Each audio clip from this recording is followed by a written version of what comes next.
하나님의 성령께서 저와 여러분의 심령을 주장하셔서 큰 감동 속에 이 귀한 말씀을 학습하기를 바랍니다.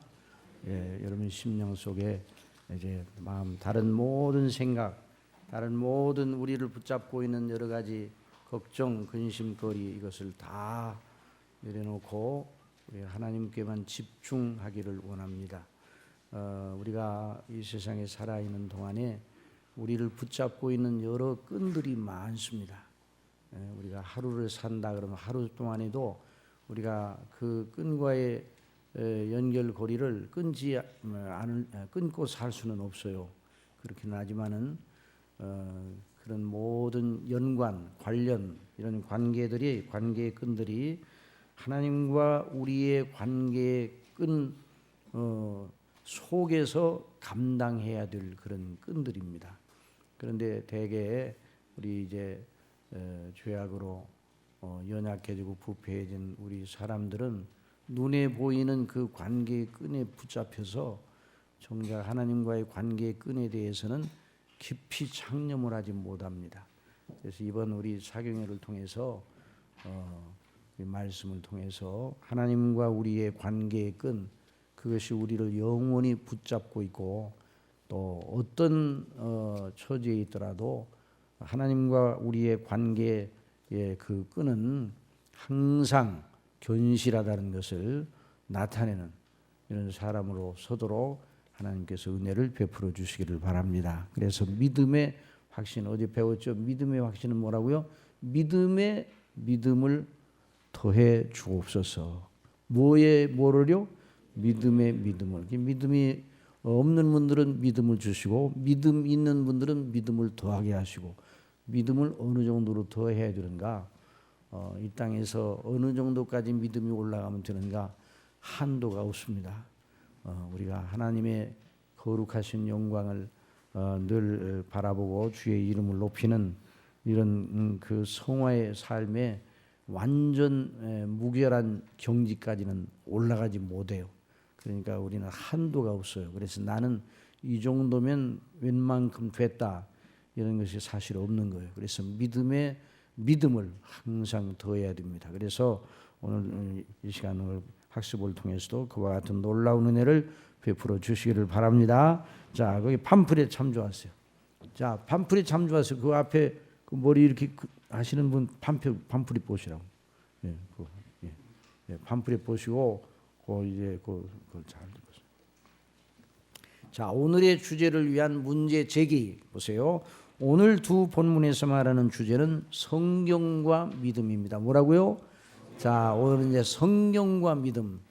자, 여러분은 믿음과 관련하여 성경을 강조하는 것을 들으면서 다음과 같은 의문을 가질 수가 있어요. 그리고 그 의문을 풀어주기를 바라기도 할 것입니다. 성경은 아주 훌륭한 책이요 시대를 불문하고 최고의 베스트셀러임에는 분명하다. 그런데 우리 믿음을 그 성경대로 가져야 한다는 데 대하여는 아직도 미심쩍다. 아마 교회를 이렇게 오랫동안 출석하고도 이런 미심적인 생각을 말끔하게 정리하지 못했을 거예요. 또 오랫동안 우리가 성경을 알고 다 배웠다 할지라도 또다시 이 점에 대해서 짚고 넘어가야 돼요. 저도 마찬가지고 여러분도 마찬가지요. 우리 믿음은 믿음은 누가 믿는 겁니까? 누가 믿어요? 내가 믿는 거죠. 믿음의 주체는 누구예요? 나예요. 내가 믿기는 하는 거예요. 그러니까 언제나 이 나라는 이 주어가 믿음의 주어는 나예요.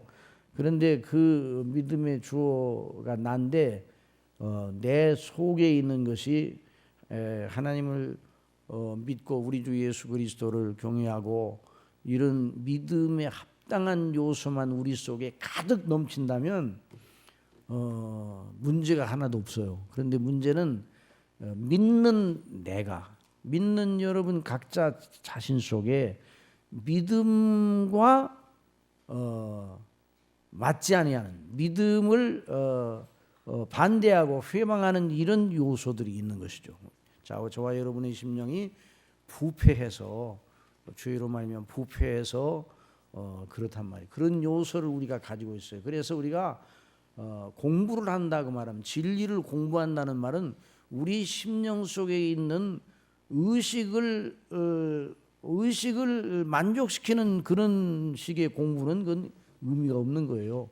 그러니까 우리가 공부를 하면서 진리를 공부하면서 자꾸만 우리 속에 있는 것과 충돌이 일어나는 거예요. 그런데 충돌이 일어나는 것은 이상한 일이 아니에요.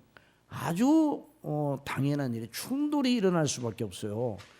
우리 속에 진리를 지금 배우는데 우리 속에 진리만 있는 게 아니라 진리를 저해하는 그런 비진리, 거짓이 저와 여러분 속에 있는 거예요. 말씀을 전하는 제 속에도 있고 여러분 속에도 있는 거예요. 그러니까 이런 것을 생각하면서 진리를 공부한다 하는 것은 그러니까 다시 그 문제에 대한 것을 생각하면서 우리 속에 있는 잘못된 것을 정돈해 가지고 다시 제자리로 들어서게 하는 이런 은혜를 구하면서 배운다는 거예요. 이게 학습이에요. 이게 공부예요. 그러니까 공부가 어렵습니까? 쉽습니까? 어려워요, 쉬워요? 어렵죠. 공부가 쉬우면 얼마나 좋겠어요. 그런데 어려워요. 왜 어려운가? 우리 자신이 가지고 있는 성향 때문에 그렇습니다. 그래서 이 공부를 또 해야 돼요. 뭐 나는 다 아는 건데 뭐 다 아는 건데 또 배워야 되나? 이렇게 말하면요, 큰 건 잘못된 것이에요. 자, 그래서 성경이 어떤 책이길래 성경을 절대 규범으로 삼아야 하는가? 자, 성경은 뭐라고요? 성경은 믿음과 행위의 절대 규범입니다. 여러분 믿습니까? 우리가 믿음을 가지고 하나님 앞에 합당한 행실을 가질 때 뭐를 규범으로 삼아야 돼요? 성경을 규범으로 삼아야 되는데 왜 그래야만 하는가? 이걸 다시 한번 학습해야 된단 말이죠. 자, 그래서 성경에 하나님께서 하늘에서 직접 기록하셔 사람들에게 던져주신 것입니까? 아니란 말이죠. 다 이 성경은 누가 썼습니까? 성경은 사람들이 썼어요. 사람들이. 자, 그 사람들이 성경을 쓴 사람들이 우리와 좀 다릅니까? 같습니까? 본질적으로 성경이 같습니까? 다릅니까? 같은 사람들이에요. 그런데 그 사람들이 썼는데 어떻게 이걸 또 하나님 말씀으로 받으라고 그러고 이게 좀 이해하다가도 이해를 못하는 부분이 많이 있을 수가 있단 말이죠. 자, 어떻게 그 사람들이 쓴 걸 하나님의 말씀 자체로 받을 수 있는가? 지금이라도 하나님께 음성을 들려주시거나 아니면 다른 신비로운 방식으로 이것이 내 뜻이니 그리할라 그렇게 믿으라 하면 더 속 시원할 텐데 그렇게는 안 하신단 말이죠. 또 뭐 그렇게 그런 음성을 들었다는 분도 가끔 있어요. 그런데 그 양반 얘기를 가만히 들으면 무슨 음성을 들었냐 그러면 얘기는 하는데 자기도 그게 무슨 뭔지도 모르고 우리한테 얘기를 한다 할지라도 아무 의미가 없는 거예요. 그러니까 그게 그 사람이 들었던 신비로운 체험이 자기의 믿음의 기준이 될 수가 없는 거예요. 자, 그래서 언뜻 생각하기는 그렇게 해주시면 좋겠는데 그렇지 않단 말이죠. 자, 우리에게는 그렇게 해주시는 것이 더 생동감 있고 우리에 와닿지 않을까 이런 생각을 해요. 사실 하나님의 백성들 중에 바로 그 의문을 온전하게 풀지 못한 채 믿음을 가지고 있는 경우가 아주 허다하리라고 봅니다. 저도 처음 예수님을 믿었을 때 은혜를 많이 하나님 주시더라고요. 그런데 좀 신비로운 체험도 주시고 가끔도 신비 체험을 했다는 분들도 있더라고요. 또 환상도 봤다는 사람도 있고 그래서 환상을 보려고 얼마나 하나님 앞에 떼를 썼는지 모릅니다. 저한테도 환상을 좀 보여주시기 바랍니다. 그런데 안 보여주시더라고요. 그래서 섭섭할 때도 있었어요. 어떤 사람은 보여주셨는다는데 나는 하나님이 좀 덜 사랑하시는 것보다 이런 생각을 가질 때도 있었단 말이죠. 이게 이제 우리 속에 가지고 있는 여러 이게 거짓된 데서 나오는 거거든요. 자, 그래서 우리는 이번 사경회를 통하여 그 의문을 말끔하게 씻게 하시는 성령님의 역사를 사모하시기 바랍니다. 오늘 이 시간에 우리는 성경이 무엇이며 그에 따라 우리가 믿음을 가지려 할 때 성경을 우리 믿음의 표준으로 삼아야 할 이치를 다시 한번 학습하기로 합니다. 이미 성경에 관한 웬만한 지식을 가졌다 스스로 생각하는 이도 다시 어제 말씀드린 것처럼 어떻게 하라고요? 반복 학습을 해야 돼요. 반복 학습을. 하나님의 말씀은 이미 배우고 알고 있는 것이라도 더 배우고 더 깊고 높게 알아야 할 부분이 남아 있어요. 그래서 묵상이라는 건 이미 들은 말씀을 반복적으로 반추하는 거죠. 반복적으로 소가 먹은 그 짚이나 풀을 다시 개원해 가지고 되새김을 하잖아요. 그래서 이 되새김하는 짐승을 통해서 하나님의 백성들이 어떻게 하나님의 말씀을 받고 묵상을 하고 자기에게 적용시켜야 할 것인지를 구약 시대에 가르쳐 주셨어요. 여러분 소가 일할 때 계속 우물우물 합니까 안 합니까? 소를 본 적이 있어야지. 소를 일하면서도 계속 우물우물 하잖아요. 소가 되새김만 다시 개원해 가지고 계속 그걸 씹어 가지고 또 삼키고 그런단 말이죠. 그래서 하나님의 말씀은 묵상은 하나님의 말씀을 반복적으로 생각하고 그걸 곰곰이 생각하고 그걸 자신에게 다시 적용시키고 그러는 거란 말이죠. 자, 그래서 사실 우리의 일상생활도 일정한 규례를 반복하여 적용하는 일이 매우 중요합니다. 그렇게 하지 않고 불규칙하게 언뜻 새로울 것 같은데 불규칙하게 규례가 없이 중구난방으로 불규칙하게 살아가면 안 돼요. 아침에 일어나고 밤에 자는 것도 규칙적으로 해야 됩니까? 불규칙적으로 해야 됩니까? 규칙적으로 해야 돼요. 중구난방으로 하면 안 돼요. 그 규례대로. 자, 사실은 그것이 그냥 그렇게 안 하고 규례대로 안 하고 이렇게 변화무쌍하게 하면 좋을 것 같은데 삶이 망가져버리고 말아요. 방탕한 자의 길이 바로 아주 불규칙한 것이에요. 그래서 하나님께서는 모세를 통하여 백성들에게 하나님을 복종함으로 항상 반복적으로 지켜야 할 규례를 율법 안에 명시하여 주셨어요. 다 같이 읽어보세요. 시작. 가라사대 너희가 너희 하나님 나 여호와의 말을 청종하고 나 보기에 의를 행하면 내 계명에 귀를 기울이면 내 모든 규례를 지키면 규례를 주셨어요. 계명과 규례를 주셔서 지키게 하셨어요. 계명과 규례 동일한 계명 이 계명이 아주 계명이 수천 가지 계명이 아니에요. 10계명을 주시고 규례도 그 10계명을 지키는 것과 하나님께 예배하고 하나님의 그 말씀 계명을 따라 순종하는 삶의 규례 이런 규례를 성경에서 명시를 해 주셔서 그 규례대로 하나님께 제사드리고 예배드리고 그 규례대로 지켜나가게 하셨어요. 내가 애굽 사람에게 내린 모든 질병이 하나도 너에게 내리지 아니하리니 그렇게 지키면 나는 너희를 치료하는 여호와임이니라. 다 같이 시작. 예수께서 그 자라나신 곳 나사렛에 이르사 안식일에 누구 규례대로요? 예수님 당신 자신의 규례대로 당신 자신의 규례대로 회당에 들어가서 성경을 읽으려고 서심해 그렇게 했어요. 그러니까 예수님께서는 언제나 회당에 들어가시. 예수님께서 어렸을 때 어떻게 하셨을까? 어떤 규례를 지키셨을까? 안식일에 어떻게 했다고요? 안식일에 이게 대단히 중요해요. 안식일에 자기의 규례대로 회당에 들어가셔서 성경을 읽으셨다 그랬어요. 이게 예수님의 규례입니다. 예수님의 규례예요. 이 규례를 잘 예수님께서 고수하셨단 말이죠. 이게 저나 여러분도 하나님께서 주신 은혜를 따라 경건의 규례를 삶의 규례로 이렇게 정해놓고 있잖아요. 그래서 우리가 주일마다 와서 예배를 드리고 우리가 개인의 일상생활을 통해서도 그 규례를 따라서 아침에 일어나고 저녁에 자는 것까지도 다 규례를 따라서 하는 것이죠. 그래서 하나님이 기뻐하시는 대로 행해 나가는 거예요. 그리고 예수님께서도 우리 구주 예수님께서도 안식일에 자기 규례대로 회당에 들어가셔서 성경을 읽으셨다 그렇게 말했어요. 그 다음에 시작. 선지자 이사야의 글을 드리거늘 책을 펴서 이렇게 기록한 데를 찾으시니. 그러니까 예수님이 뭘 읽으셨다고요? 성경을 읽으셨어요. 이것만 봐도 성경대로 해야 돼요? 성경과 달라야 돼요? 우리 믿음이 성경대로 해야 돼요. 자, 믿음은 무엇대로 해야 돼요? 성경대로. 성경을 배워서 성경대로 해야 돼요. 예수님이 그렇게 하셨잖아요. 그러니까 우리도 성령대로 해야 돼요. 내 마음대로 하면 안 돼. 내 마음대로 하면 성령이 그렇게 말하니까 우리가 성령대로 해야 돼요.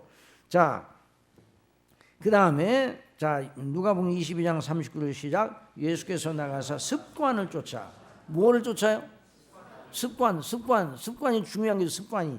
학생들에게도 습관이 매우 중요합니다. 습관을 잘 좋은 습관을 기르면 참 그 학습에 그러니까 습관을 기르는 것이 매우 중요한 거예요. 근데 요즘 학생들도 나왔는데 뭐 좋기는 한데 습관을 참 요즘 학생들은 좋은 습관이어야 되는데 그게 잘못된 습관이었어요.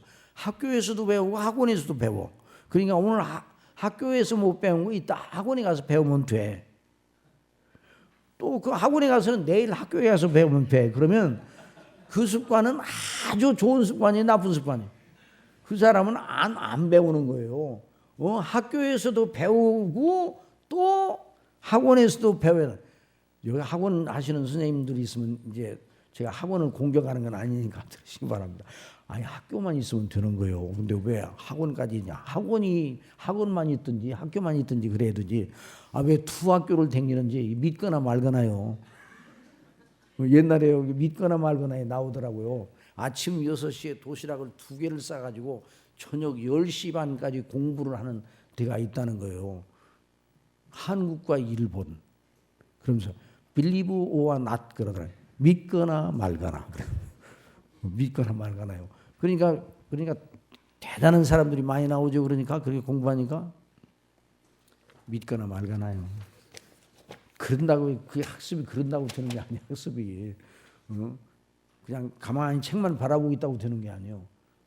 그러니까 하나님의 주신 은혜 속에서 바른 습관을 길러야 돼. 믿음도 공부하는 일도 마찬가지지만 삶에 있어서 이 규례와 이 습관이 매우 중요해요. 그래서 예수님께서도 습관을 쫓아 그랬어요. 그 다음에 보세요. 감람산에 가심에 감람산에 왜 가셨겠어요? 거기 감람산에 산보하러 가셨나요? 아니요. 뭐하러 가셨어요? 기도하러 가셨어요. 감람산에 기도하며 하나님께 영광을 돌리고 찬미하는 그런 습관이 계셨단 말이죠. 자, 제자들도 쫓았더니 그곳에 이르러 저에게 이르시되 시험에 들지 않기를 기도하라 하시고, 이때는 예수님께서 십자가를 지시기 전이잖아요. 그러니까 예수님의 이 3년 반의 공생의 기간 동안에 제자들에게 늘 그 습관을 가르쳐 주셨어요. 그 습관을. 자, 그래서는 해서는 안 되는 규례나 습관을 몸에 익힐 수도 있음을 우리는 잘 알고 경계해야 돼요. 자, 히브리서 10장 25절 시작. 모이기를 피하는 어떤 사람들의 습관과 같이 하지 말고 오직 권하여 그날이 가까움을 볼수록 더욱 그리하자. 여러분, 교회는요, 교회라는 말이 뭐예요? 교회. 불러내시어 모인 모임이라는 뜻이에요. 교회라는 말이 얼른 말하면 모임이라는 뜻이에요. 모임. 그러니까 교회를 정말 제일 잘 섬기는 사람이 누군가? 잘 모이는 사람이 잘 섬기는 사람이에요. 누가 은혜를 받는가? 잘 모이는 사람이 은혜를 받는 거예요. 틀림없습니다. 여러분, 예수님께서 부활하시고 난 다음에 제자들이 함께 모여있는 것이 예수님이 나타나셨잖아요. 그때 누가 없었어요? 나중에 도마가 없었어요. 도마 어디 갔어요? 몰라요. 어디 갔어? 그래가지고 그때 은혜를 받아야 되는데 나중에 우리 예수님이 부활하시면 예수님이 나타나셨다니까 도마가 상당히 뭐라고 그래요? 내가 그의 손에 그 못자국에 손을 넣어보지 않고는 그 허리에 옆구리에 손을 넣어보지 않고 내가 믿지 않겠다고 그래서 똑똑해요, 안 똑똑해요? 똑똑해요, 안 똑똑해요? 똑똑하죠. 실증주의자예요. 그런데 은혜를 더디 받았어요. 그러니까 빠지면 안 되는 거예요. 아시겠어요? 꼭 참석해야 돼요. 그래 나중에 이제 예수님께서 그래서 예수님께서 나타나 도마에 그 의심하는 도마를 다시 믿음의 확신을 주셨잖아요. 그래서 한번 만져보라고 그랬어요. 오 나의 하나님 나의 주여 그러면서 믿음을 다시 회복하잖아요. 그러니까 이 모이기를 힘쓰는 것이 얼마나 중요한지 몰라요. 지상교회 교회를 하나님께서 주셔서 이 교회는 하늘의 지국이에요. 하늘의 지국. 그런데 하나님께서 교회를 통해서 놀라운 일을 하시는 거예요. 교회에 모이는 사람들이 대단한 사람들이 아니에요. 아니 그냥 보면 대단해요. 대단하지 않아요. 여러분이 대단해요. 안 대단해요. 그런데 대단해요. 어제 배웠잖아요. 우리 예수님을 믿는 사람들은 존귀한 자예요. 존귀한 자가 아니에요. 존귀한 자들이에요. 피로 값주고 사신 자들. 하나님의 택한 백성들이에요. 영원한 나라를 물려받은 사람들 아니에요. 그러니까 이 교회를 하나님의 집으로, 하나님의 성소로, 하나님의 영광의 임재 처소로 삼으셔서 당신의 영광을 드러내시는 거예요. 그래서 하나님은 여호와는 성전에 계시니 잠잠하라. 그 대목이 시편에 있잖아요. 하나님은 어디 계셔요? 하늘에 계셔요. 그 하나님께서 어디에 계셔요? 성전에 계셔요. 하나님 안 계신 곳이 있습니까? 없습니까? 없어요. 그런데 왜 하나님께서 특별히 하나님의 교회 성전에 계시다고 하셨는가? 하나님의 영광, 하나님의 쉐키나의 영광을, 당신의 영광을 드러내셨어요. 그래서 하나님의 집이라는 개념은 하나님의 영광을 특별하게 드러내시는 곳이라는 그런 뉘앙스를 가지고 있어요. 하나님의 영광을 드러내는 곳. 그래서 하나님께서 어느 곳에나 계시지만은 하나님께서 당신의 백성들에게 당신의 영광을 드러내시고 은혜를 베풀어 주시는 곳이에요. 그래서 교회는요, 모이는 이 모임, 이 교회를 가장 잘 섬기는 사람이 누군가? 잘 모이는 사람이에요. 잘 모이는 교회를. 그래서 교회가 모인다, 기도회로 모인다, 예배회로 모인다. 그러면 늘 그 모임에 참석하여서 하나님께 순종하는 그것을 하나님이 기뻐하시는 것이죠. 자, 그래서 그 습관을 그걸 언제나 버리지 말라. 그런데 어떤 사람들은 그것을 다 모이기를 폐하는 사람들이 있어요. 이건 교회를 저해하는 것이죠. 자, 우리 각자에게 물읍시다. 나의 삶을 주장하는 일정한 규례나 습관이 무엇인가? 자, 하나님이 기뻐하시는 규례와 습관을 익히시기를 바랍니다. 성경에 따라서. 자, 그 다음에 이제 두 번째로 정말 성경대로 믿어야 하는가? 성경이 우리 믿음과 행위의 절대 규범이라는 말을 하면 오늘 현대인이 사고 구조 속에서 다음과 같은 반발이 일어날 수 있어요. 아니 어떻게 믿음을 그렇게 부자유하게 만드는가? 여러분 믿음이 우리가 예수 그리스도를 믿는다. 그러면 이게 각자 그 자기의 그 생각을 따라서 잘 믿으면 됐지. 왜 그걸 꼭 그렇게 규범에 맞춰가지고 믿어야 되나? 이런 생각을 할 수가 있어요. 예수님께서 너희가 내 말이 가면 자유하게 되리라고 하지 않았는가? 또 이런 때는 이제 자유를 찾는 사람도 있어요. 그리고 복음을 설교하는 설교자들은 계속하여 하나님의 은혜를 말하고 있지 않은가? 자, 하나님의 은혜만 받으면 됐지. 왜 이게 꼭 여기에 그렇게 도식적이고 규범적으로 믿음을 얽매어 놓으면 누가 그런 믿음을 가질 수 있겠는가? 이런 생각을 가질 수가 있어요. 여러분 한번 물읍시다. 우리 믿음은 규범적입니까? 비규범적입니까? 규범적이에요? 비규범적이에요?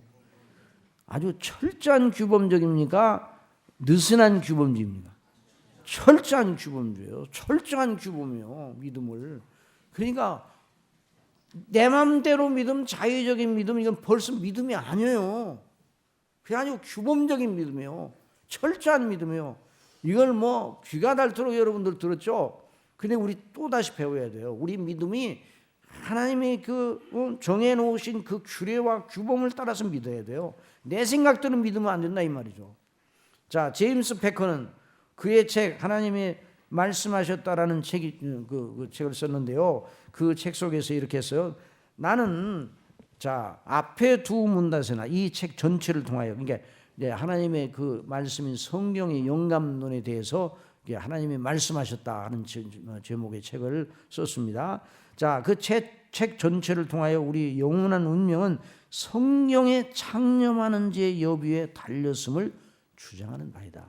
자, 성경에 집중하느냐 집중하지 않느냐에 믿음의 정당성 여부가 달려있다 이렇게 말했어요. 성경에 창념하는 사람들이 적은 시대 속에, 자, 이 시대는 성경에 창념하는 사람들이 많아요, 적어요? 이 시대 성경에 창념하는, 성경에 집중하는 사람들이 적은 시대예요. 하나님의 은혜는 많이 말을 합니다. 하나님에 대해서는 굉장히 말을 많이 해요. 그런데 성경대로 인간하고 물어보면 아주 곤란하다 이 말이에요. 성경대로인가? 거기다 갖다 비춰보면 여러 가지 이게 이 성경과 다른 것이 너무 많단 말이죠. 자, 그래서 성령에 창념한 사람들이 적은 시대 속에서는 이 말이 언뜻 불쾌하게 들릴 수 있다.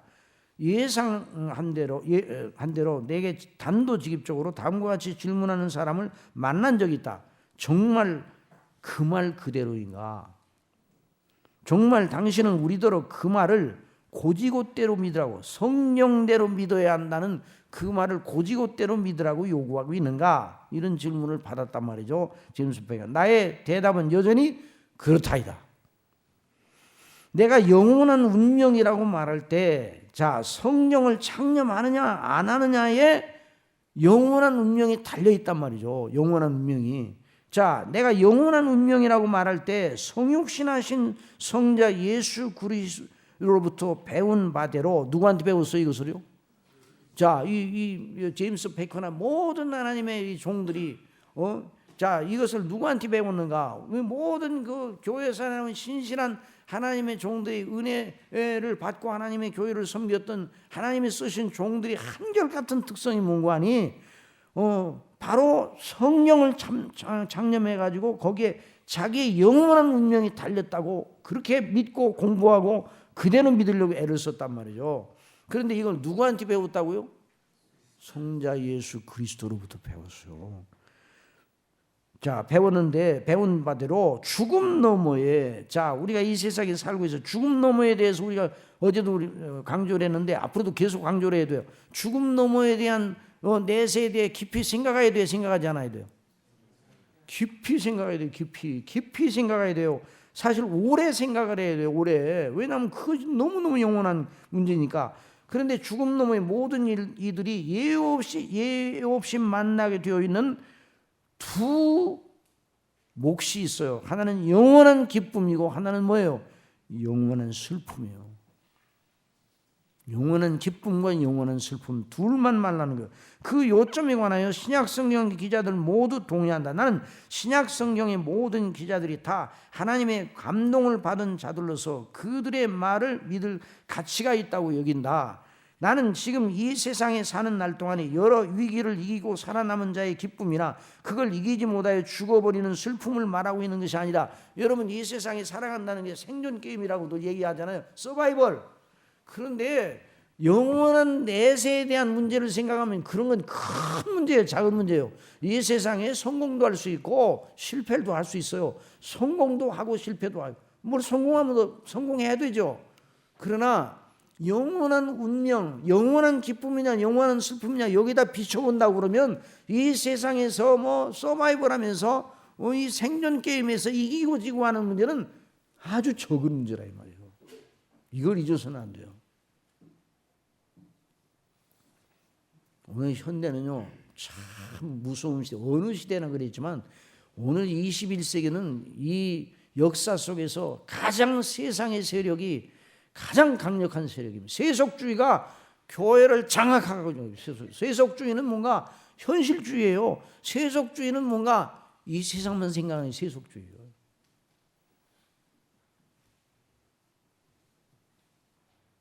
현실 너머에는 없어요. 영원한 것 그거 그게 우리에게 무슨 그 호소력을 가져요.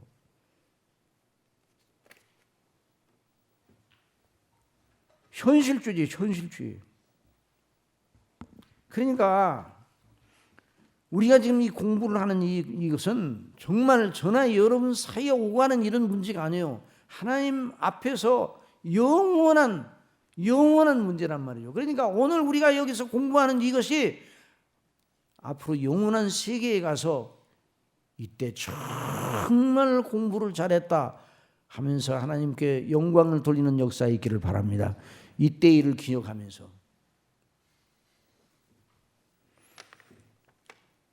신약성경이 우리에게 분명히 가르친다. 이 세상에서 우리의 생애는 안방으로 들어가는 뭐라고요? 현관문이에요. 현관문. 무대로 나아가려고 옷을 갈아입는 분장실이에요. 이렇게 말하고 있어요. 제임스 패커가 경기장에 나가기 전에 연습하는 체육관과 같은 것이라고 말이다. 이걸 잊어서는 안 돼요.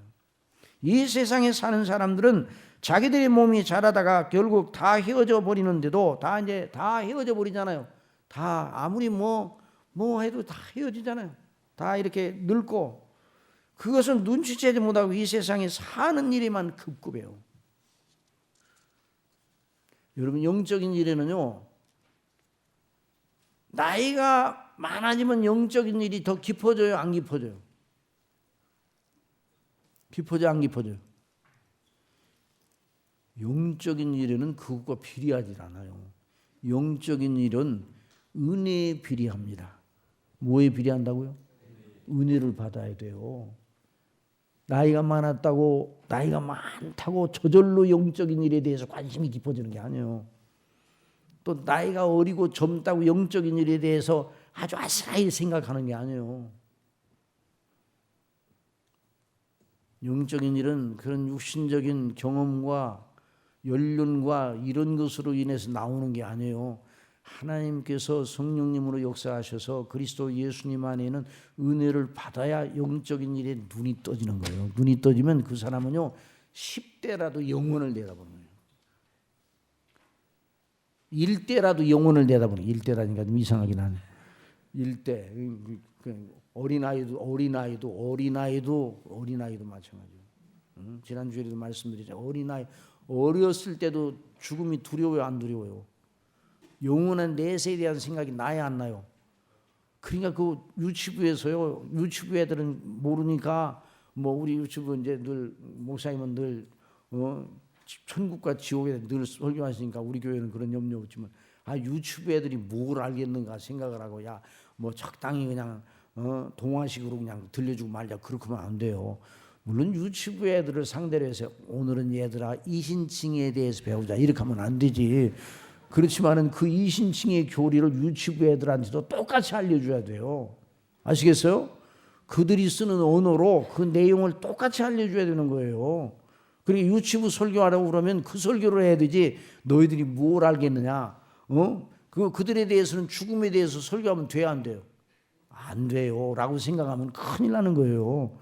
여전히 인생은 다 죄 가운데 죽어서 그래서 이 세상에 사는 사람은 반드시 죽는다는 것을 어릴 때부터 가르쳐 줘야 돼요.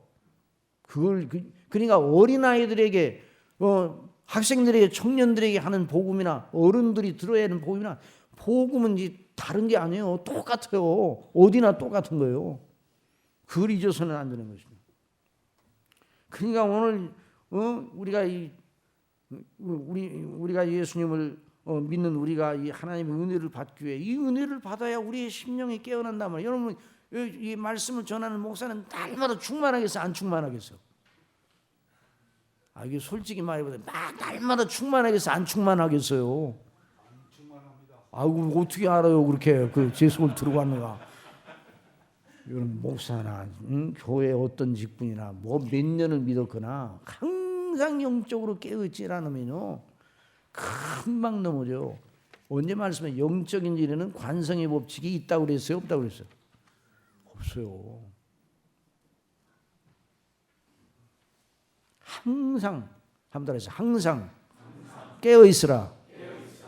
항상 이게 성경은 항상 언제나 종일토록 이런 말이 계속 나와. 이런 부사가 아주 성경이 아주 범사에 그러니까 늘 하나님의 영광을 바라보고 늘 예수님을 생각하고 십자가를 생각하고 그래야 되는 거예요. 그리고 영원한 내세를 바라보고 나의 하나님의 자녀라는 걸 내가 이 세상에 살고 있지만 이 세상이 나의 영원한 거처가 아니고 그림자같이 나는 살고 있다. 이 사실을 잊지 말아야 돼요. 어린아이들도 마찬가지예요. 청년들도 마찬가지예요. 아무리 100세를 살아도 영적인 은혜를 받지 못하면 영원한 내세에 대해서 관심 없어요. 은혜를 받아요. 그냥 세상에 사는 일에만 급급해요. 우리는 이 세상에 사는 날 동안 알든 모르든 사실 내생, 죽음 뒤에 오는 생애를 위하여 준비하고 있다는 걸 잊어서는 안 됩니다. 아시겠습니까? 이 세상에 사는 목적이 뭐냐? 뭐를 위해서 있다고요? 내세를 위해서 있는 거예요. 내세를 위해서. 이게 제임스 베커가 여기서 있지만 우리의 내세의 삶은 우리 각자가 어떤 사람으로 살 것인지를 결정하고 실행하는 것과 부합하는 것이 될 것입니다. 그러니까 이 세상에 그러니까 여러분 내세는 내세에서 결정이 됩니까? 현세에서 결정이 됩니까? 내세 우리의 운명 상태는 오늘 이 세상에 사는 날에 결정됩니까? 죽어서 결정됩니까? 죽어서 결정되지 라고 생각하는 사람들은요 아직도 모르는 사람들이에요. 죽어서 결정되는 게 아니에요. 영생을 얻느냐 멸망을 받느냐는 어디서 결정된다고요? 여기 살아있을 때 결정되는 거예요. 살아있을 때. 그러니까 이 세상에 사는 삶이 굉장히 중요한 거예요.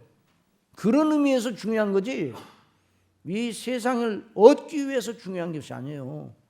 이 세상은 얻으면 이 세상을 다 얻으면 빼앗겨야 안 뺏겨요. 금방 뺏겨요. 잡았다면 놓치는 거예요. 결국 이 세상은.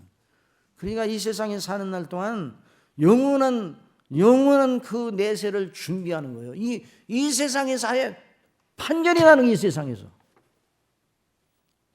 영원한 세계에 가서 판결을 받는 게 아니에요.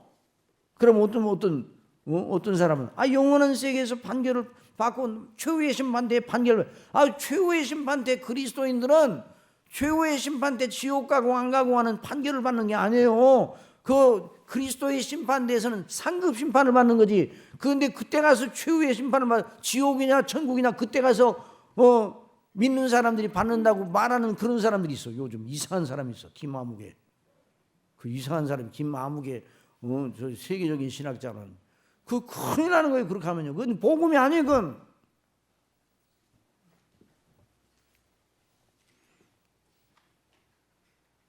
그러니까 이 세상에서 우리가 있을 때 예수님을 바르게 믿어야 돼요. 바르게 믿어야 영원한 내세에 대한 것이 확정이 되는 거예요. 어떤 이들은 내세에서 어떤 것으로 인하여 이 세상에서 사는 것보다 훨씬 더 큰 기쁨을 누릴 것이고, 그러니까 내세 이 세상에서 그 영원한 영광의 구원을 받고 영생을 얻는 사람은 내세 그 기쁨을 누릴 것이고, 반면에 다른 이들은 이 세상에 살 때는 모르던 다른 어떤 것 때문에 이 세상에서 당하는 것보다 더 극심한 고통을 당할 것이다. 이 지옥에 가는 거예요. 지옥에. 여러분, 지옥이 이 세상에서 사는 것보다 조금 고통스러운 게 아니에요. 그러니까 청교도들은요 지옥이 3,000도 된다고 생각해요. 3,000도. 예를 들어서 오늘은요 지옥이 한 50도 정도밖에 안 되는 줄 알아. 오늘 현대 그리스도인들은 좀 뜨거워요, 안 뜨거워요? 뜨거워도 따뜻하니 그런 정도는 아주 참기는 힘들지만은 고통스럽지만 그렇게 뜨겁지 않다고 생각하는가 봐. 그런데 우리가 정말 정신을 차려야 돼요. 정신을 차려야 돼요. 그러니까 자, 이는 다 반드시 다 거기 한번 읽어보세요. 시작. 이는 우리가 다 반드시 그리스도의 심판대 앞에 드러나 각각 선악간에 그 몸으로 행하는 것을 따라 받으려 합니다. 자, 예수님 믿는 사람들은 지옥에 가느냐 안 가느냐는 어디서 벌써 판결이 났다고요? 이 땅에서 이제 배워요. 이제 내일 모레 계속 배워. 이 땅에서 나는 거예요. 그런데 그리스도의 심판대에 예수님이 오실 때 무슨 상급을 받는가? 생명 책에 이름이 있는 사람들은 그 몸으로 행한 걸 따라, 또 사도 바울이 고린도 후서 5장 10절에 있는 말씀, 이 대목은 하늘에 있는 영원한 집으로 갔을 때 이 세상을 떠나서 육신의 장막집이 무너져서 하늘에 있는 아버지께서 지으신 집에 갔을 때에 그것과 연관해서 말씀을 하신 거예요. 그래서 세속의 풍조는 이 세상의 삶을 오직 유일한 것으로 알게 만듭니다. 그러니까 이 세상에서 잘 살면 그걸로 되는 거예요 라고 생각하게 만드는 것이 세상의 풍조예요. 사람이 죽으면 그 사람의 존재는 그것으로 그냥 없어지는 것으로 알아요. 없어집니까? 안 없어지지. 저나 여러분은 없어지지 않아요. 저와 여러분의 존재는 멸절도 있잖아요. 멸절도 있잖아요. 아브라함은 계속 아브라함이에요. 가룟 유다는 계속 가룟 유다예요. 그걸 잊지 말아야 돼요. 그래서 하나님의 심판에 대해 말하는 사람을 바보 취급하는 거예요. 오늘날 이 교회들이요, 하나님의 복에 대해서 얼마나 많이 말하는지 몰라요.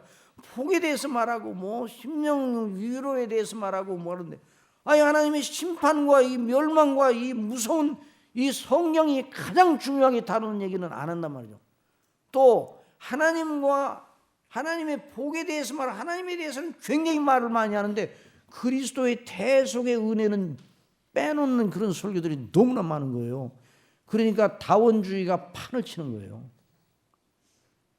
하나님과 우리 사이의 관계를 말하면서 그리스도를 말하지 않으면 그건 다 다원주의예요. 하나님과 우리 사이의 브릿지, 하나님과 우리 사이의 길은 몇 길입니까? 그 길이 누구세요? 예수님을 빼놓고 하나님과 우리와의 관계를 말하면 벌써 다원주의예요. 벌써 그건 하나님에 대해서 말하지 않는 거나 똑같은 거예요. 예수님을 믿지 아니하는 하나님을 믿는 사람은 가짜 믿음이에요. 예수님이 누구의 아버지셔요? 하나님이 누구의 아버지셔요? 예수 그리스도의 아버지셔요. 하나님께서 누구를 보내셨어요? 그리스도를 보내요. 하나님께서 우리의 은혜를 베푸실 때 누구 안에서 은혜를 베푸셔요? 그리스도 밖에서는 은혜가 없어요. 그리스도 안에서만 있는 것이죠. 그러니까 이런 놀라운 일을 성경이 말하고 있다. 그러니까 성경이 말하는데 믿음이 아니면 그 믿음은 믿음이 아니에요. 자기 신념이죠. 매사에 규례와 규범이 있잖아요. 그 규례와 규범은 그 일에 연관된 이들 전체가 복종하고 순종해야 할 굴레예요. 굴레를 써야 돼. 우리가 굴레를. 우리 예수님께서도 내 멍에를 매라고 했어요. 멍에를 매는 건 예수님과 함께 연합하여 멍에를 매야 돼요. 예수님의 멍에 아래 있어야 돼요. 멍에 아래. 굴레를 벗어나면 그 멍에를 벗어나면 그 일과 관련이 없어집니다. 결혼식장에 하객으로 가서 혼주가 감사하는 마음으로 준비한 피로연 식사에 참여하려고 해도 규범을 지켜야 돼요. 혼주가 결혼식장 측과 협의하에 발행한 식권이 있어야 돼요. 내 식권 내가 안 가지고 갔다가 밥 못 먹을 뻔 있어요. 주례하고서 주례자는 마땅히 밥을 먹어야 돼, 안 먹어야 돼요. 그런데 식당에 갔더니 내놓으라는 게 내놓으라. 언제 말씀드렸죠? 내놓으라는 거예요. 뭘 내놔요? 그래도 권사님들이랑 같이 가는데 오늘 목사님 주례하셨어요. 그랬더니 그 청년이요 내놔요. 그러더니 내 그 청년 보고 영감 받았어요. 그 청년 아주 똑똑한 청년이더라고요. 상관없어. 내 얼굴도 안 바라봐요. 그냥 그게 식권이 중요한 거예요. 내놔요. 그러니까 권사님들이 주례하셨다고요. 주례. 그러니까 내놔요. 그래가지고 권사님이 얼른 가셔가지고 그 결혼식장 피로 현장에 밥을 먹는 것도 주례가 있는 거 아니에요. 규범이. 그러니까 하나님께서 영원한 그 아버지의 집 천국 그 천성에 들어갈 규범을 뭘로 보여주셨다고요? 성경으로 보여주셨어요. 그러니까 성경대로 안 하는 믿음은 그건 가짜 믿음이에요. 그 사람이 성경대로 안 했는데 그냥 어릴 때부터 그냥 평생 교회를 나왔다고 해서 소용없는 거예요. 소용없는 거예요. 자, 그래서 이걸 잊지 말아야 돼요. 자, 다 같이 한번 읽어봅시다. 시작. 천국은 마치 자기 아들을 위하여 혼인잔치를 베푼 어떤 임금 같으니 임금이 손을 보러 들어올 새 거기서 예복을 입지 않은 한 사람을 보고 가로되 친구여 어찌하여 예복을 입지 않고 여기 들어왔느냐 하시니 하니 저가 유구무원이거늘. 임금이 사관들에게 말하되 그 수족을 결박하여 바깥 어두움에 내어 던지라 거기서 슬피 울며 이를 갈미 있으리라. 자, 임금님이 자기 아들이 혼인잔치에 누구든 참여할 수 있도록 문을 열어 놓았어요. 자, 다 같이 읽으세요. 시작. 사거리 길에 가서 사람을 만나 내로 혼인잔치에 청하여 오너라 한데 종들이 읽어봐요. 크게. 종들이 길에 나가 악한 자나 선한 자나 만나는 대로 모두 데려오니 혼인자리에 손이 가득한지라. 누구나 그 임금님의 아들이 혼인잔치에 참여할 수 있었습니다. 그러나 그 잔치에 참여하는 궁정에서 정한 규례대로 준비한 예복을 입어야 돼요. 뭘 입어야 돼요? 예복을 입어야 돼요. 오늘날 교회 이 지상 교회는요. 자, 교회 하면 교회 그래서 교회는 보편 교회에서 보편 캐톨릭 처치라고 그래요. 노만 캐톨릭이 아니고 보편 교회, 하나님의 택한 백성들로 이루어진 보편 교회 멤버십은 완전해요. 보편 교회는 눈에 보여야 안 보여요? 눈에 보이지 않아요. 물론 눈에 보이는 로컬 처치 유형교회로 그 보편교회 멤버들이 나타나기는 하지요. 그런데 유형교회는 눈에 보이는 유형교회는 여전히 하나님의 교회인데도 유형교회 멤버십은 유형교회의 지체가 되고도 예복을 입지 아니하는 사람과 같은 사람이 교회 안에 있어요.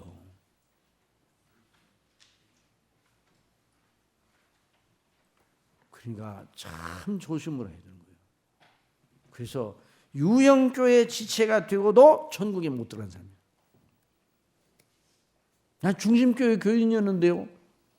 저를 모르세요.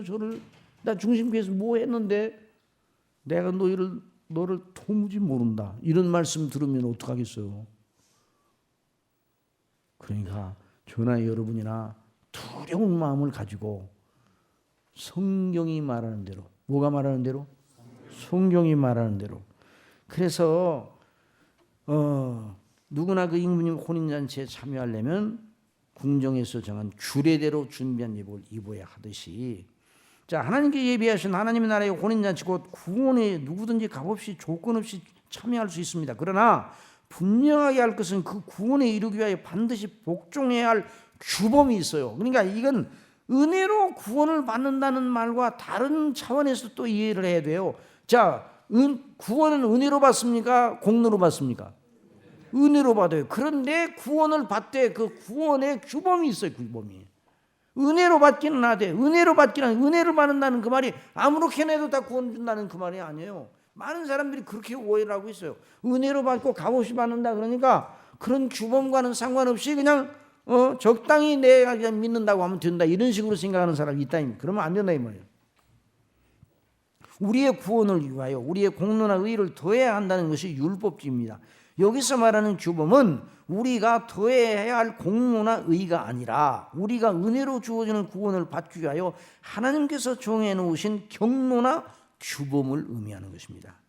저수지에 가득 담긴 물이라도 수로를 갖추지 못한 너는 그 물의 혜택을 받을 수 없는 것과 같습니다. 성경은 바로 우리 믿음의 절대적인 척도요 규범이요 우리의 영적인 내비게이션이요.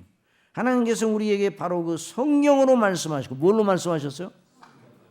지금 성경으로 말씀하셔요. 성경으로 지금도 말씀하셔요. 자, 하나님이 말씀하셔요. 뒤에 이제 하나님이 말씀하신다는 것에 대해서 이제 또 나와요. 그건 뒤에 가서 또 설명할게요. 성경에서 영생 얻는 길을 알려주셨어요. 자, 다 같이 시작. 너희가 성경에서 영생 얻는 줄 생각하고 성경을 연구하거니와 이 성경이 곧 내게 대하여 증언하는 것이니라. 그러니 성경대로 믿지 않은 이는 절대 구원을 받을 수 있어요, 없어요? 없어요. 성경대로 믿지 아니하는 믿음은 절대 구원을 받지 못해요. 그러면 대부분의 이런 질문이 나올 만합니다. 그러면 성경을 어느 정도로 알아야 구원에 이르는가? 자, 요걸 잘 들어야 돼요. 오해하면 안 돼요.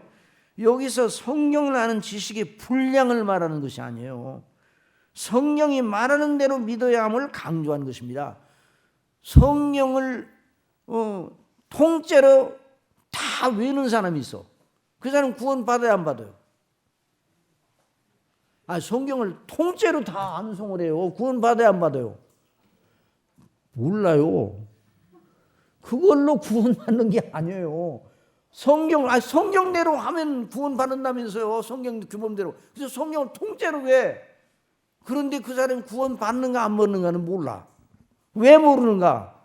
문제는 성경을 통째로 외우는 있는데 그대로 믿느냐, 그게 문제예요.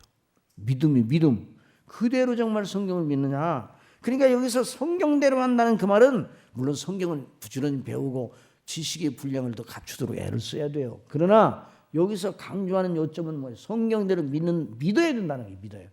어떻게 된다고요? 믿음을 가지고 성경대로 믿어야 된다는 거예요. 자, 그래서 어떤 일은 성경 지식은 아주 많은데도 구원받을 만한 믿음을 가지고 있지 않습니다. 그가 가진 성경을 아는 지식대로 그 성경을 말하면 줄줄이 나와요. 줄줄이. 그런데 정말 그대로 믿나요? 글쎄, 그러면 그 사람 곤란한 거예요. 그러나 어떤 이는 성경의 지식을 그렇게 해박하게 많이 알지는 못하지만은 성경대로 예수님이 나의 구주시라는 그 복음의 말씀을 철두철미하게 자기가 아는 것만큼 그대로 믿는단 말이에요. 이 사람은 성경 지식은 짧아도 자기가 알고 있는 성경 말씀 있는 그대로 성경이 말하는 예수님을 믿는 사람이에요. 그럼 그 사람은 구원을 받는 것이죠. 자, 무슨 의미인지 아시겠죠? 그러니까 성경대로 어떻게 된다고요? 믿어야 돼요. 믿음, 성경대로 믿어야 돼요. 자, 우리가 믿음으로 말미암아 은혜로 값없이 구원을 받습니다. 믿습니까? 그런데 무엇에 따라서? 성경에 따라서. 공로로, 그러니까 성경을 아는 지식이 공로가 되는 건 아니에요. 성경을 아는 지식이 공로가 되어 구원을 받는 게 아니에요. 성경이 말하는 대로 성경 말씀을, 성경이 하나님의 말씀인 줄 알고 그 하나님을 믿고 그 예수님을 믿는 사람, 이 사람이 구원을 받는 것이죠. 그러니까 성경이 이렇게 중요하단 말이에요. 늘 제가 말씀드리잖아요. 목수, 삼류목수와 1등 목수, 명목수. 지금은 뭐 옛날에는 다 나무로 이렇게 대표로 하고 다 해서 집을 짓고 막 그랬잖아요. 지금은 다 뭐 기계로 해, 첨단 기계로 하지만 옛날 목수들은 명목수가 있어요. 집을 잘 짓는 명목수가 있어요. 그 명목수와 삼류목수 사이의 차이는 뭔가 딱 한 가지밖에 없어요. 똑같이 30년 동안 목수 생활했어요. 그런데 삼류목수는 늘 자기 경험을 의존합니다.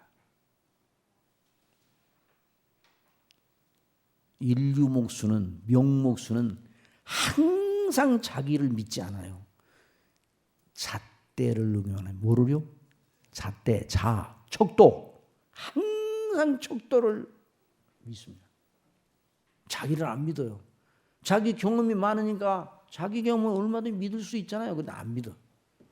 왜냐하면 자기는 언제나 틀릴 수 있는 가능성이 있다는 걸, 아니 자기 혼자면 반드시 틀린다는 걸 알고 있어요. 그러니까 언제나 자를 대고 치수를 하고 자를 대고 금을 긋고 모든 걸 자를 의존해요. 자기를 의존하잖아요. 항상 척도를 의존해요.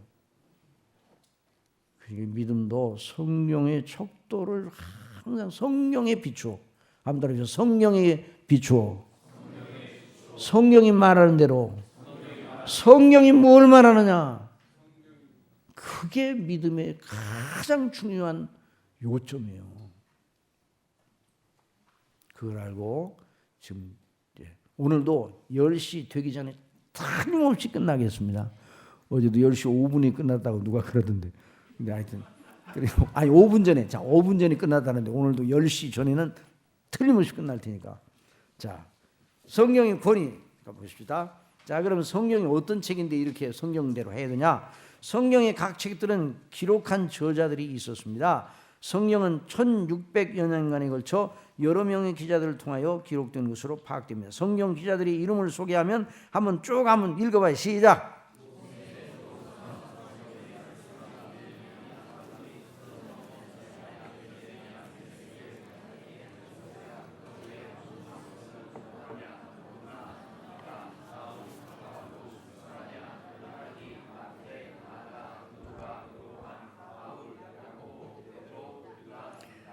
물론 성경의 몇몇 책들은 그 기자들이 누구인지 분명하게 밝혀지지 않았습니다. 이 성경 기자들을 보면 구약 성경 모세와 선지자들로 기록되는 것이고 신약 성경은 사도들과 사도적인 인물들에 의하여 기록되는 것입니다. 누가는 사도는 아니에요. 그러나 사도 바울을 늘 함께 다녔잖아요. 그러니까 사도적인 인물입니다. 그래서 그러면 이런 의문이 우리에게 매우 자연스럽게 떠오릅니다. 성경이 사람들에 의하여 저술된 것이라면 어떻게 하나님의 정확하고 오류 없는 말씀으로 받을 수 있는가? 이 성경 중에 하나님의 의도와는 관계없이 저자들의 개인의 사상과 의견이 들어가 있을 가능성이 없을까? 여러분, 성경을 누가 썼다고요? 사람들이 썼어요. 사람들이. 그러니까 책을 쓴 사람들의 사상이 들어가야 안 들어가요? 들어가죠. 그런데 성경을 쓸 때 그런 가능성이 없었는가? 그들 성경 시절도 우리와 성경이 같은 사람들임에 분명하지 않은가? 그들도 실수를 할 수 있는데 실수할 수 있어요, 없어요? 아니, 성경 기자들이나 우리나 똑같은 성경을 가진 사람이 실수할 수 있어요, 없어요? 실수할 수 있는데 자기도 모르는 과정에 잘못 기록할 수도 있지 않은가? 그런 가능성을 감안한다면 성경을 하나님 말씀 자체로 받는 것이 무리일 수 있지 않은가? 자, 성경이 하나님의 말씀입니다. 자, 성경관이 이제 이런 성경관이 있어요. 다 한번 보세요. 성경에 하나님의 말씀이 있다. 좋아요, 안 좋아요?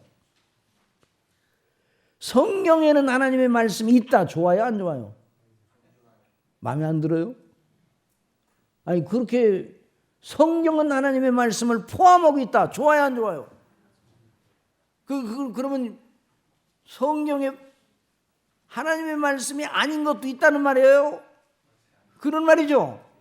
성경에 하나님의 말씀을 포함하고 있다. 성경 속에 하나님의 말씀이 있다. 그러면 잘못된 성경관이에요. 성경이 곧 하나님의 말씀이다. 이렇게 믿어야 됩니다. 아시겠습니까? 이게 이제 칼바르트 같은 사람은 이제 성경에 하나님의 말씀이 있다는 식으로, 성경에 하나님의 말씀을 포함한다는 식으로, 이게 그러니까 칼바르트의 성경관이 잘못된 거예요. 그리고 칼바르트는 또, 자, 성경이 하나님의 말씀인데 성경이 깨달아지지 않을 때는 하나님 말씀이 아니에요. 깨달아지지 않을 때. 하나님의 말씀이 성경이 하나님 말씀인데 성경이 내게 깨달아지지 않을 때는 내게 하나님 말씀이 아니에요.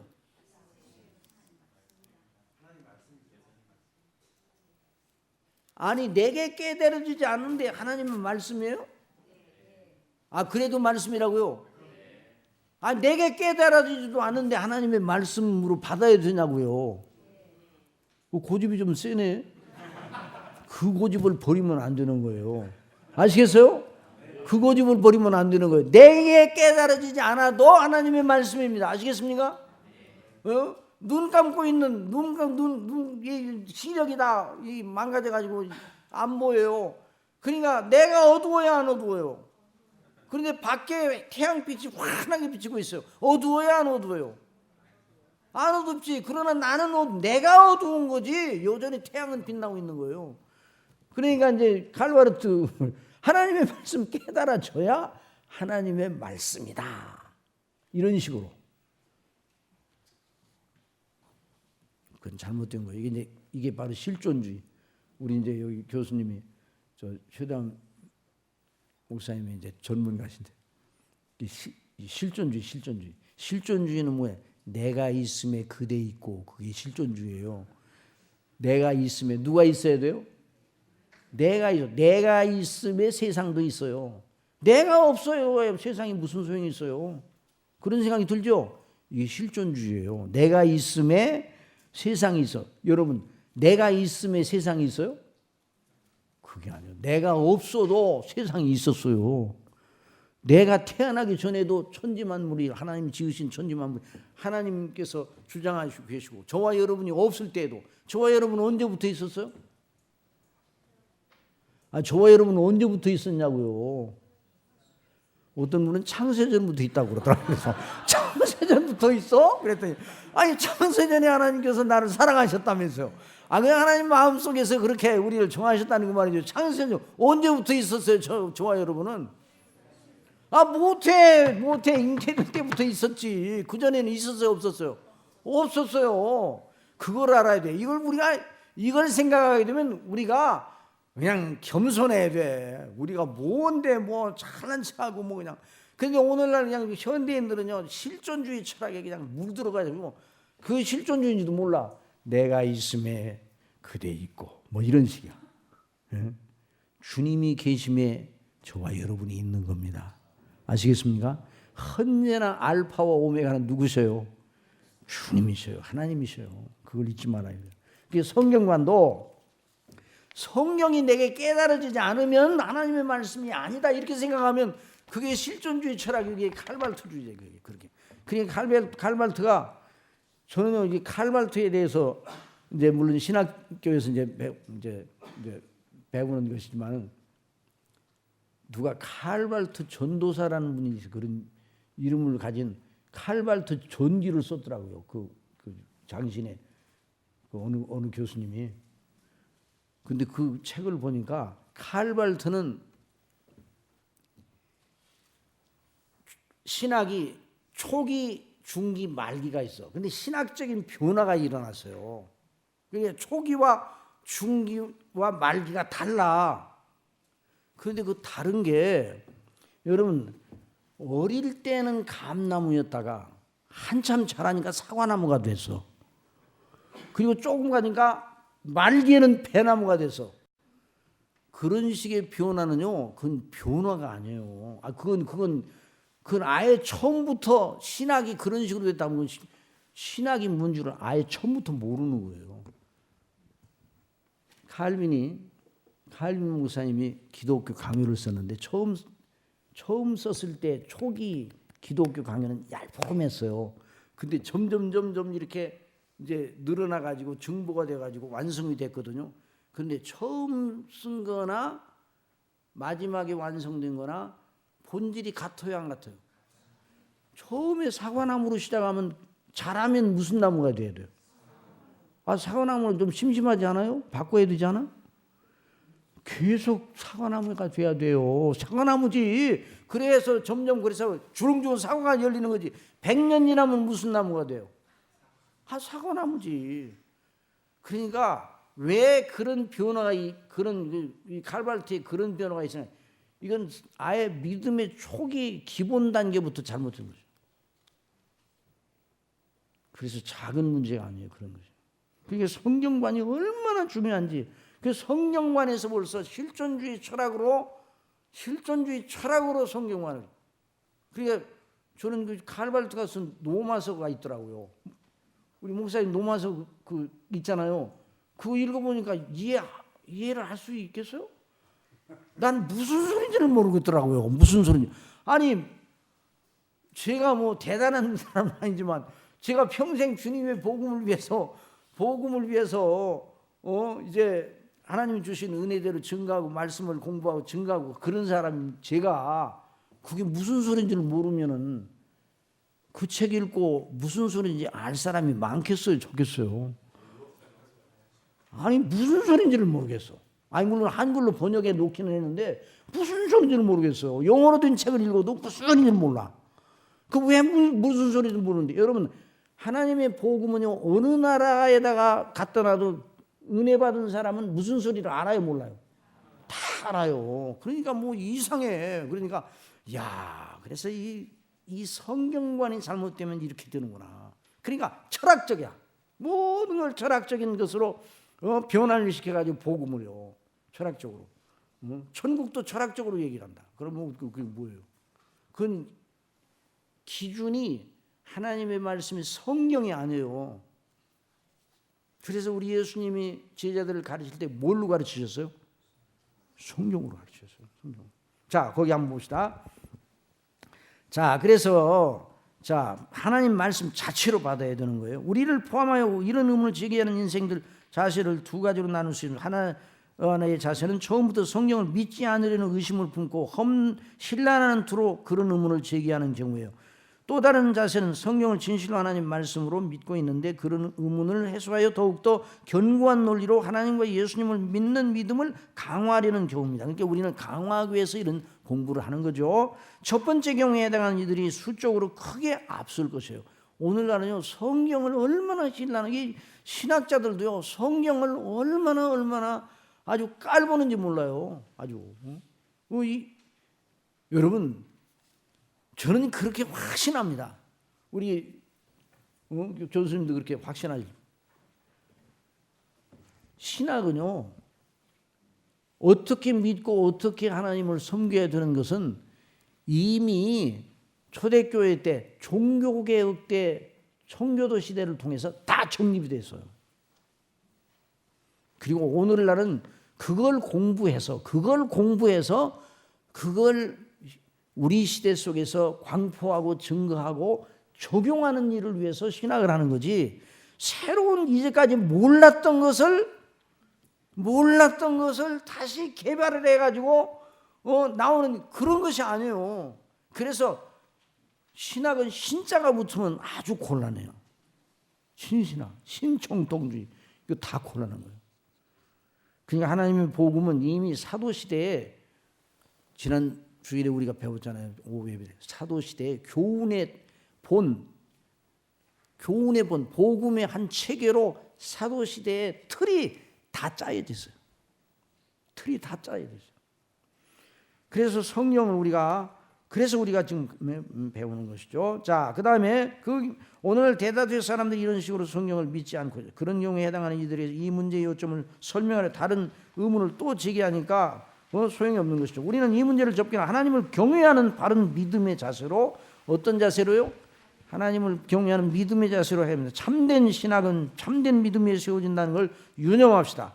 신앙의 바른 논리를 구축하기 위해 신학의 열매인 바른 교리를 그래서 학습해야 돼요. 맹목적인 신앙은 맹목적인 신앙을 성경은 지원하지 않습니다. 그러니까 그런 신앙은 하나님을 아는 공식화된 지식을 무시하는 것이죠. 여러분, 우리가 믿는 믿음의 이 교리는 공식화됐어요? 공식화되지 않았어요? 공식화되는 거예요. 다 같이 읽어보세요. 시작.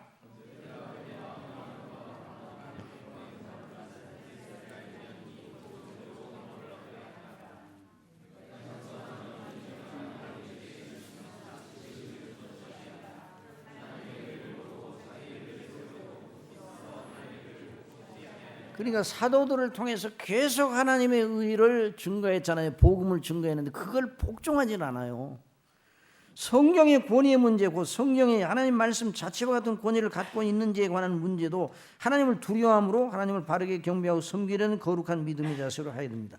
어떤 이들은 이런 문제를 거론하자마자 대본에 자기가 알고 있는 이에 관한 신학적인 논란과 그걸 아는 지식을 즉각 나열할 정도로 해박해 보입니다. 그러나 그들의 행보를 보면 하나님을 경외하는 참된 경건이 빠져 있어요. 그 경우 지식은 교만하게 하는 함정에 빠져 마귀를 정죄한 그 정죄의 늪에 빠져 있는 경우가 허다합니다. 자, 이를 알고 성경의 권위에 대해서 배웁시다. 자, 두 본문 다 같이 읽어보세요. 시작. 디모데후서 3장 14절 시작.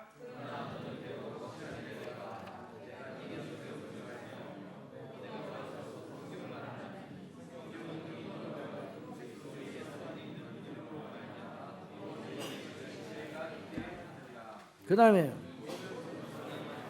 감동으로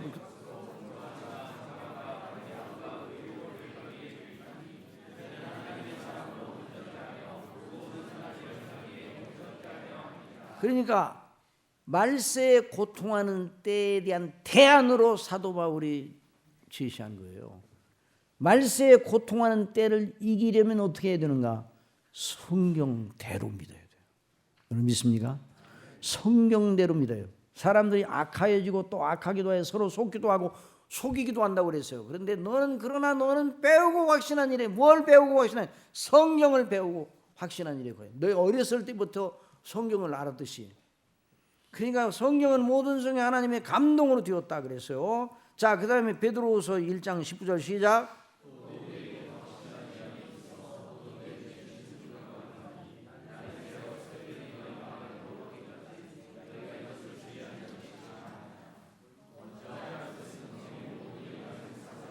여기 성경에 말하는 경이라는 게 성경. 그 다음에 시작. 예언은 언제든지 사람의 뜻으로 낸 것이 아니요 오직 성령의 감동하심을 입은 사람들이 하나님께 받아 말한 것입니다.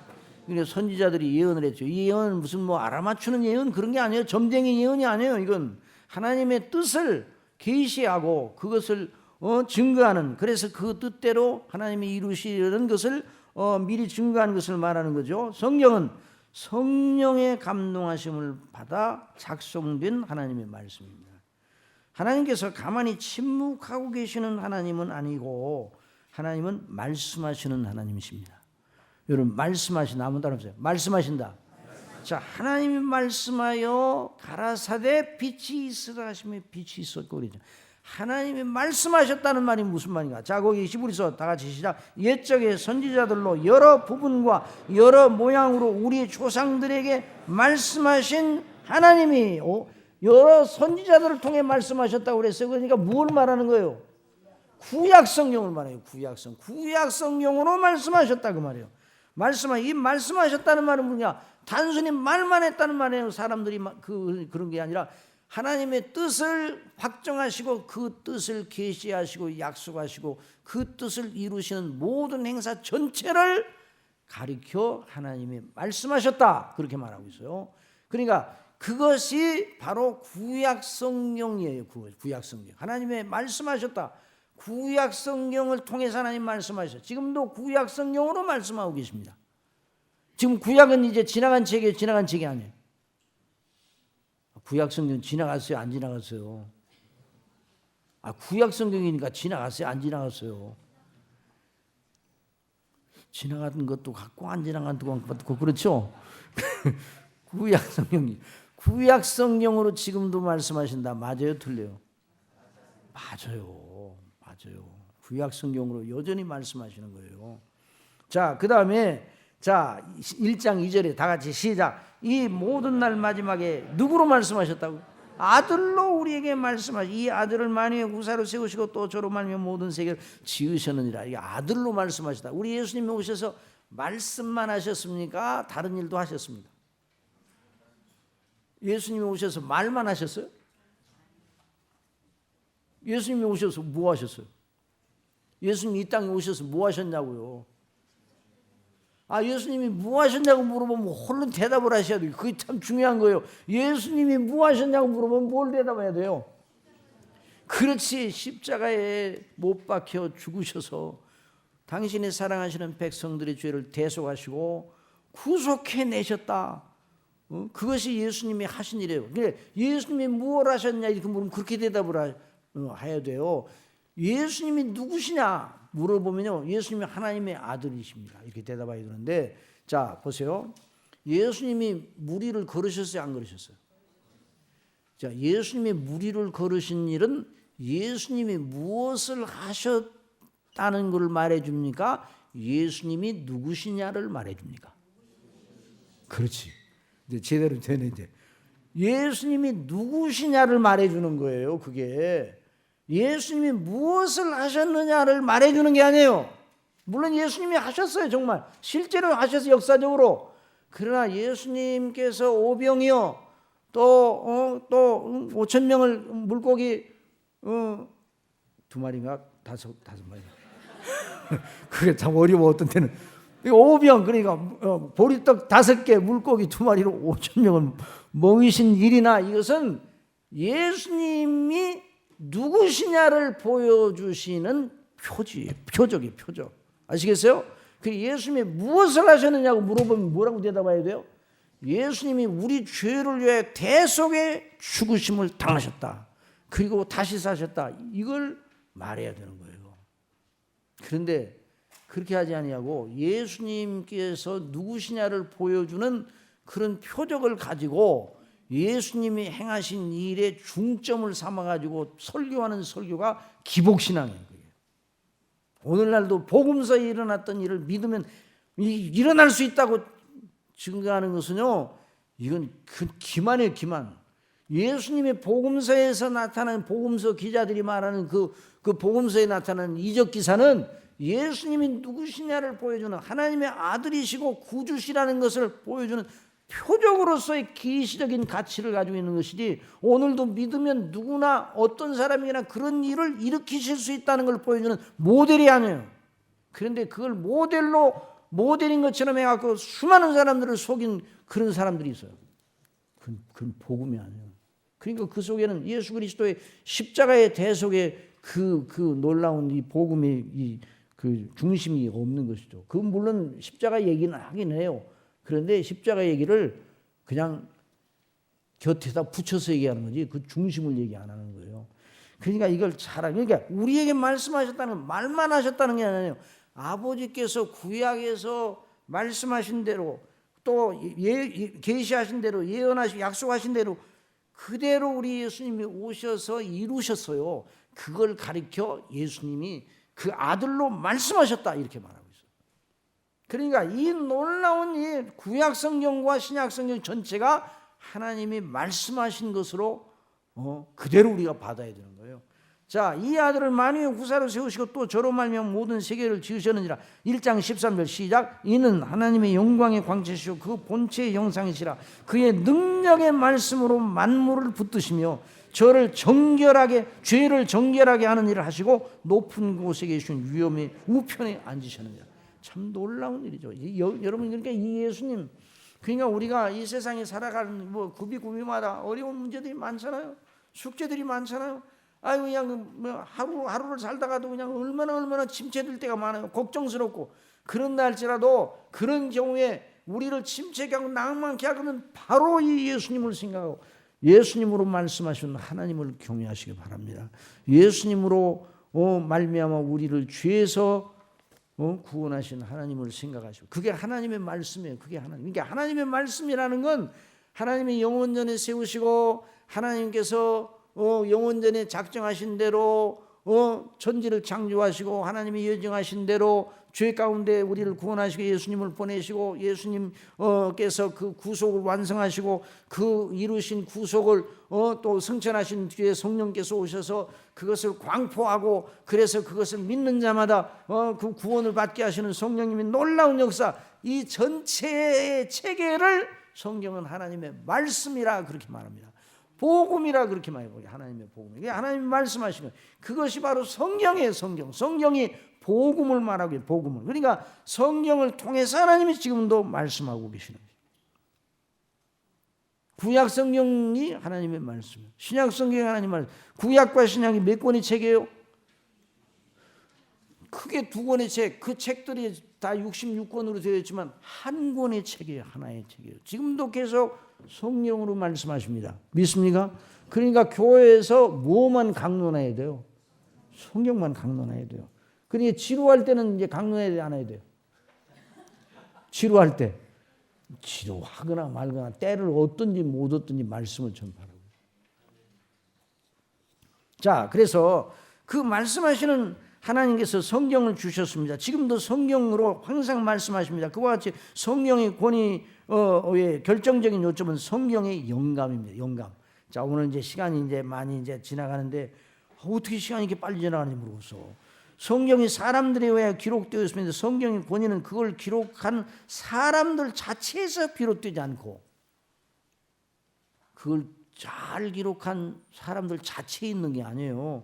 그들 성경 기자들을 감동하신 하나님께 있는 것이죠. 성경은 하나님의 감동으로 되었다. 예언은 언제든지 사람의 뜻으로 되는 것이 아니오 오직 성령의 감동하심을 입은 사람들이 하나님께 받아 말한 것입니다. 성령의 감동은 무엇인가? 성령께서 성경 기자들을 어떻게 하셨다고요? 사로잡으시오. 자신들의 생각이나 그들 자신들의 연약이나 그 성경 기자들이 연약해요? 연약하지 않아요? 연약하죠. 그 사람들도 실수할 수 있어요? 없어요? 그런데 그 실수가 들어올 틈이 없을 정도로 그래서 틈을 허락하지 않으시고 오직 하나님이 의도하시는 바에 대한 지각을 가지게 하시어 적확하게 정확하게 기록하셨다는 말입니다. 노아의 방주가 역청으로 칠하여 물이 스며들었어요? 안 들었어요? 안 들었어요. 역청으로 칠해서 그 물이 그 방주 속으로 스며들지 않았어요. 마찬가지로 성령께서는 성경을 기록하게 하실 때 그들 성경자들 개인의 의견이나 관점이나 철학이 그 당시 사도 바울이 그 말씀을 기록할 때 신약 성경에 나오는 이 서신들을 기록할 때 철학이 있었어요? 없었어요? 그 플라톤 철학, 복음 철학이 다 있었어요. 뭐 에피큐로스, 뭐 스토아 철학, 뭐 철학들이 그런 철학이 뭔가를 사도 바울은 다 알고 있었어요. 그리고 유대주의, 유대교 이런 잘못된 이 성경관 다 알고 있었어요. 그리고 사도 바울은 바리새인이기 때문에 바리새파였기 때문에 바리새의 영향을 받아왔었어요. 그런데 성경을 기록할 때 그런 잘못된 영향이 성경을 기록할 때 스며들 수 있었어요, 없었어요? 없었단 말이죠. 그게 바로 영감의 아주 중요한 비밀이에요. 물론 사도 바울이나 사도 베드로의 그 개성을 성령께서 무시한 건 아니에요. 기계적으로 판박이듯이 기계적으로 이렇게 꼼짝 못하게 해가지고, 자, 예를 들어서 이런 식으로 성령을 주신 건 아니에요. 자, 사도 바울아, 연필을 들어라. 오늘날 말하면 붓을 들어라. 예, 붓을 들었습니다. 내가 불러주는 대로 지금 받아 쓰거라. 그래가지고 이렇게 썼는가? 그건 아니에요. 그 기계적 영감론이에요. 그들이 가지고 있는 지식과 교양과 이런 모든 것을 다 동원을 해서 그걸 존중하셨어요. 그러면서도 하나님이 기뻐하시는 그 뜻을, 하나님의 그 뜻을 나타내는데 조금 더 실수하지 않고 인간적인 그 인간주의가 조금 더 스며들지 못하도록 성령께서 사로잡으셨어요. 하나님은 완전하신 분이기 때문에. 아시겠습니까? 그러니까 성령 영감도 하나님의 완전성에, 하나님을 경외하는 사람이 성령의 영감을 받아들여요. 학자들 가운데 공부를 많이 해놓고 나중에 성경을 비판하고 영감을 안 믿는 학자들이 있다. 공부를 엄청나게 했어요. 엄청나게. 그런데 안 했다. 안 믿는다. 하나님께 대한 믿음이 없으면, 그러니까 신학자들도 거듭나지 않은 사람이 신학을 하면요, 그건 종교 철학을 한 거예요. 그러니까 하나님을 경외하는, 그러니까 이 성령의 영감론을 성경대로 그대로 받아들이는 사람, 성령의 감동함을 받은 사람이 성경을 그대로 믿습니다. 여러분, 성경은 누가 썼어요? 사람이 썼죠. 누가 성경을 썼어요? 성령께 감동하심을 받은 사람들이 썼죠. 사도 바울이 증거하고, 이게 모세나 사도들이 하나님 말씀 받아가 증거의 백성들이 증거한 대로 성경을 기록하였어요. 그리고 성경을 기록할 때 성령께서 감동하셨어요. 증거할 때도 감동하시고 또 기록할 때도 감동하셨어요. 그런데 오늘날 누가 성경을 하나님 말씀으로 받는가? 성령의 감동하심을 받은 사람들만 받습니다. 아시겠습니까? 이게 바로 기독교예요. 머리가 좋다고 받아들이는 게 아니에요. 믿음이 있어야 받아들이는 거예요. 그 하나님의 성령께서, 그러니까 하나님의 말씀인 성경은, 하나님의 말씀인 성경은 성령의 감동하심으로 주어진, 그래서 지금도 말씀하시는데 그 성경을 통해 오늘날 누가 그 말씀을 듣는가? 성령의 감동하심을 받는 사람만 그 말씀을 말씀으로 받아들이는 거예요. 그 감동을 받지 못한 사람은 하나님의 말씀인데도 하나님의 말씀처럼 들리지 않는 거예요. 그러니까 우리가 이걸 잊어서는 안 되는 것이죠. 그래서 우리가 늘 말씀을 들을 때 성령께서 우리 마음을 감동하시기를 바랍니다.